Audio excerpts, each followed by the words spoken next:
Qual a definição de liberalismo, keynesianismo e neoliberalismo e as respectivas épocas em que foram utilizadas? Galera, vamos lá, muito boa pergunta, muito interessante. Então a gente teria que fazer aí, ó, vamos fazer aqui vou apagar isso aqui, faz um print aí quem quiser, ó. Caraca, eu vi daqui o print, né? Já posso apagar aqui pra gente fazer um mapinha. Galera, vamos lá, liberalismo, tá? Falamos hoje pra caramba aqui, né, do processo do iluminismo e tal. Quando a gente pensa em liberalismo, foi justamente a conquista proveniente daquele movimento liberal iluminista, tá? Porque economicamente falando também houve uma grande luta. Quando houve, né, a transição da Idade Moderna para a contemporânea, as revoluções liberais geraram governos de caráter liberal e esse liberalismo também teve a sua repercussão na economia e gera então o liberalismo econômico, que é o período onde o Estado ele não vai intervir nessa economia.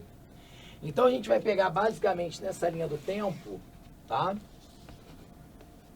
gente vai pegar aí o liberalismo, principalmente, vamos colocar aí, né, das revoluções, né, na própria Inglaterra, eu já podia colocar a Inglaterra, mas vamos botar principalmente o século XVIII como consolidação desse processo, porque a gente tem a Revolução Industrial na Inglaterra. Então, ó, revoluções burguesas e Revolução Industrial vão marcar o início desse liberalismo, tá bom?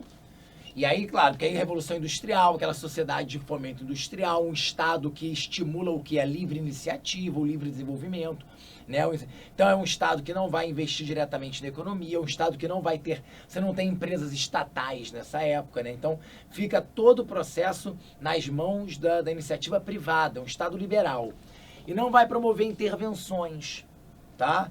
Então é aquela ideia de Adam Smith, né, de que a economia ela tem suas próprias leis, né? Então o Estado não é necessário que o Estado venha intervir para garantir o seu andamento.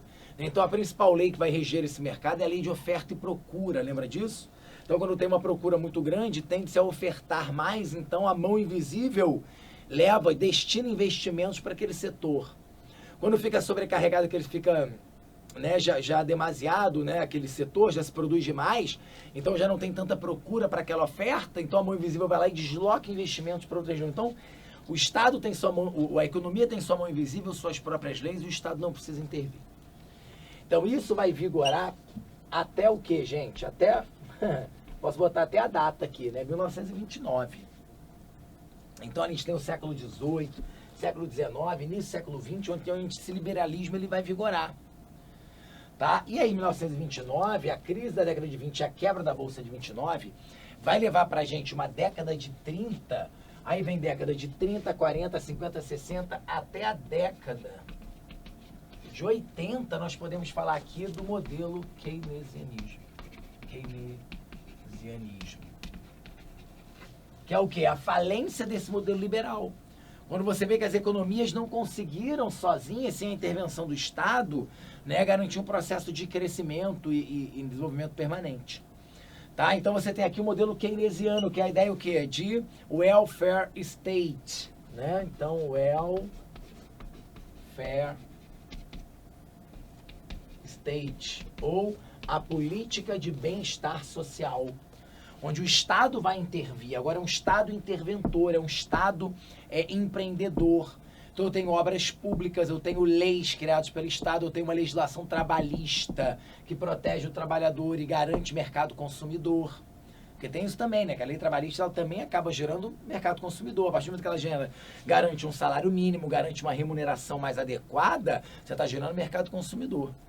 Tá? Então você tem aí um Estado que cria suas empresas, que cria empregos por conta disso, que obras públicas, né, infraestrutura de uma forma geral. Então esse estado de bem-estar social, ele vai vigorar nas décadas de 30, 40, 50, 60 e 70.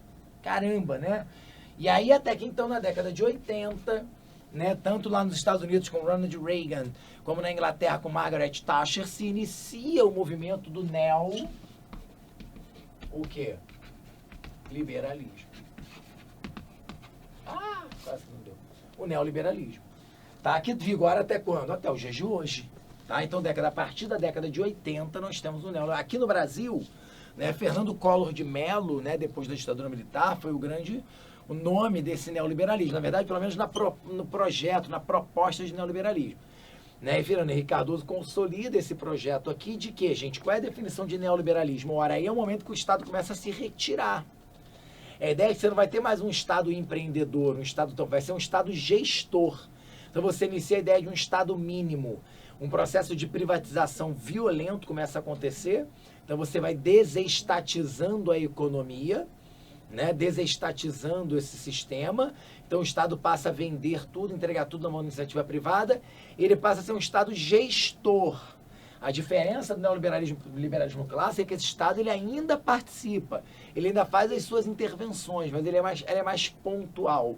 Tá? Então você tem as suas agências reguladoras, né? Então você tem ali no caso aqui, você tem a Anatel, a ANAC, né? Sei lá, fala outra aí, a NTT, Agência Nacional de Transportes Terrestres, que são agências do governo que estão ali justamente para evitar, para controlar, para evitar abusos, por exemplo, para nos proteger, no caso, ou não, né? Mas está ali. Então é um Estado mínimo, tá? Então aqui é um processo de desestatização, a partir principalmente das privatizações, perfeito? Um processo, sim, de redução de gastos públicos. O Estado agora, nele, se coloca no papel de cobrador de impostos, basicamente, e provedor e gerador das condições mínimas para o desenvolvimento social e econômico. Tá? Claro, você sabe que neoliberalismo é uma coisa que divide muito as opiniões, né? Inclusive politicamente falando. Hoje em dia, você tem aí basicamente, se eu fosse pensar hoje ainda num discurso bem polarizado, a gente pensa sempre naqueles que são a favor e que são contra o neoliberalismo. Aqueles que ainda são a favor de um Estado mais presente, um Estado, né, mais participativo, de maior número de empresas estatais, e aqueles que são a favor do Estado mínimo, cada vez o Estado atuando menos, né, deixando mais na mão da iniciativa privada e assim por diante.